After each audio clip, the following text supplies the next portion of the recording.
আহি গ'ল নতুন লিষ্ট। যদি আপোনালোকৰ হেড লিষ্টত নাম থাকে তেনেহ'লে কিন্তু আপোনালোকে ডাইৰেক্ট বেংক একাউণ্টত লাভ কৰিব 20,000 টকা। ফাৰ্ষ্ট কিস্তি লাভ কৰিব আপোনালোকে 9,000 টকা। ছেকেণ্ড কিস্তি লাভ কৰিব আপোনালোকে 11,000 টকা।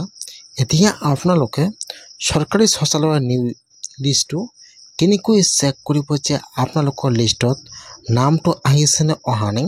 যদি আপোনালোকে শৌচালয়ৰ কাৰণে অনলাইনত আবেদন কৰিছে তেনেহ'লে আপোনালোকে আজিয়ে লিষ্টটো চেক কৰিব যে আপোনালোকৰ লিষ্টত নামটো আহিছেনে অহা নাই। কেনেকৈ আপোনালোকে নিউ লিষ্টটো চেক কৰিব যে আপোনালোকৰ লিষ্টত নামটো আহিছেনে অহা নাই। মই আজি এইটো ভিডিঅ'ত আপোনালোকক সম্পূৰ্ণ প্ৰচেছ ষ্টেপ বাই ষ্টেপ দেখুৱাই দি আছোঁ। আপোনালোকে জানিবলৈ হ'লে ভিডিঅ'টো সম্পূৰ্ণকৈ চাই ল'ব, স্কিপ নকৰাকৈ। এতিয়া আপোনালোকে এইটো ৱেবছাইটত আহি যাব। মই কিন্তু আপোনাৰ সুবিধাৰ কাৰণে ৱেবছাইটৰ লিংকটো মোৰ ডিছক্ৰিপশ্যনত দি দিছোঁ। আপোনালোকে ডাইৰেক্ট ক্লিক কৰি ফাৰ্ষ্ট এইটো ৱেবছাইটত আহি যাব। অহাৰ পিছত আপোনালোকে এতিয়া অলপমান তলত আহি যাব। ইয়াত চাব, ইয়াত বহুতো অপশ্যন দিয়া আছে, সেইকাৰণে আপোনালোকে অলপমান তলত আহি যাব আৰু তলত আহি যাব। ইয়াত চাব দিয়া আছে নো ইয়ৰ স্বচ্ছ ভাৰত ডাটা। এতিয়া আপোনালোকে সেইটো অপশ্যনৰ ওপৰত ক্লিক কৰিব।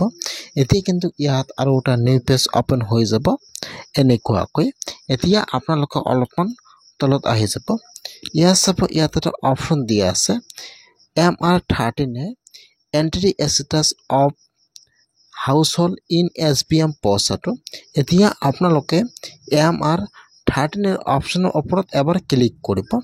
MR13 এতিয়া কিন্তু আৰু এটা নিউ পেজ অপেন হৈ যাব এনেকুৱাকৈ। ফাৰ্ষ্ট আহি যাব ইয়াত ষ্টেট নাম। এতিয়া আপোনালোকে ইয়াত চাই ল'ব যে ইয়াত আপোনাৰ ষ্টেট নাম কোনটো হয়। ইয়াত যিটো আপোনাৰ ষ্টেট নাম হয়, এতিয়া আপোনালোকে আপোনাৰ ষ্টেট নামৰ ওপৰত ক্লিক কৰিব। যেতিয়া আপোনালোকে আপোনাৰ ষ্টেট নামৰ ওপৰত ক্লিক কৰিব, তাৰপিছত কিন্তু ইয়াত আহি যাব আপোনাৰ ডিষ্ট্ৰিক্টৰ নাম। এতিয়া আপোনাৰ ষ্টেটৰ ভিতৰত আপোনাৰ যিমানকেইটা ডিষ্ট্ৰিক্টৰ নাম দিয়া আছে, ডিষ্ট্ৰিক্টৰ নামবিলাক আহি যাব এনেকুৱাকৈ। এতিয়া আপোনালোকে ইয়াত চাই ল'ব যে ইয়াত আপোনাৰ ডিষ্ট্ৰিক্টৰ নাম কোনটো হয়। ইয়াত যিটো আপোনাৰ ডিষ্ট্ৰিক্টৰ নাম হয়, এতিয়া আপোনালোকে আপোনাৰ ডিষ্ট্ৰিক্টৰ নামৰ ওপৰত ক্লিক কৰিব। যেতিয়া আপোনালোকে আপোনাৰ ডিষ্ট্ৰিক্টৰ নামৰ ওপৰত ক্লিক কৰিব, তাৰপিছত কিন্তু ইয়াত আহি যাব আপোনাৰ ব্লকৰ নাম। এতিয়া আপোনাৰ ডিষ্ট্ৰিক্টৰ ভিতৰত আপোনাৰ যিমানকেইটা ব্লকৰ নাম আছে, এতিয়া আপোনালোকে আপোনাৰ ইয়াত চাই ল'ব যে ইয়াত আপোনাৰ ব্লকৰ নাম কোনটো হয়। ইয়াত যিটো আপোনাৰ ব্লকৰ নাম হয় সমানে চাব, ইয়াত নম্বৰ দিয়া আছে যে আপোনাৰ ব্লকত কিমানটা মানুহৰ নাম ভেৰিফাই হৈ গ'ল, এই ফলত নম্বৰ দিয়া আছে। এতিয়া আপোনালোকে আপোনাৰ ব্লকৰ সমানে এইটো নম্বৰৰ ওপৰত ক্লিক কৰিব। যেতিয়া আপোনালোকে সেইটো নম্বৰৰ ওপৰত ক্লিক কৰিব, এতিয়া কিন্তু ইয়াত আপোনাৰ ব্লকৰ লিষ্টটো ইয়াত অপেন হৈ যাব এনেকুৱাকৈ।